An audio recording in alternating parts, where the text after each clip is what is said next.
নিখোঁজ এক ১.৫ মাসের শিশু ঘটনায় সাড়া পড়ে গেছে গোটা রাজ্যে। ৪ দিন পেরিয়ে গেলেও খোঁজ মিলল না নিখোঁজ শিশুর। কানাঘুষো শোনা গিয়েছিল নিখোঁজ শিশুকে নিয়ে কাঞ্চনজঙ্ঘা এক্সপ্রেস করে বহির্রাজ্যে পাড়ি দেওয়ার পরিকল্পনা ছিল। এসডিপিওর নির্দেশে কুমারঘাটে ওই ট্রেনে তল্লাশি চালিয়েও খোঁজ মেলেনি শিশুটির।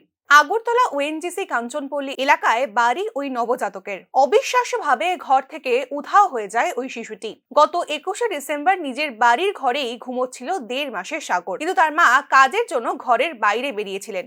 ফিরে দেখেন তার সন্তান উধাও। প্রাথমিকভাবে শিশুটির বাবা মাকেই সন্দেহ করেছিল পুলিশ, তবে দফায় দফায় জিজ্ঞাসাবাদ চালিয়েও কোনো সূত্রের খোঁজ মেলেনি। আমতলী থানার পুলিশ সন্দেহভাজন সকলকে জেরা করেছে, তবে লাভের লাভ হচ্ছে না কিছুই।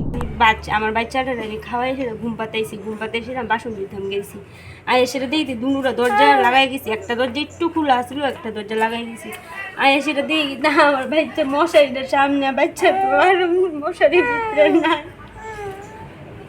আপনার মানে কয় বাচ্চা? আমার 2টা বাচ্চা। 2 বাচ্চা। মানে আপনি মানে কালকে কোন সময় দেখছেন এটা? ভোরবেলা? ভোরবেলা না সকালবেলা? সকালবেলা 4:30। আপনার নাম কি? আমার নাম পূর্ণিমা দাস। আর আপনার স্বামীর নাম? কিষান দাস। বাচ্চার বয়স কত আছিল যে বাচ্চা নিয়ে? তো 1 মাস 13 দিন হয়েছে। মানে নাম কি? শানু দাস।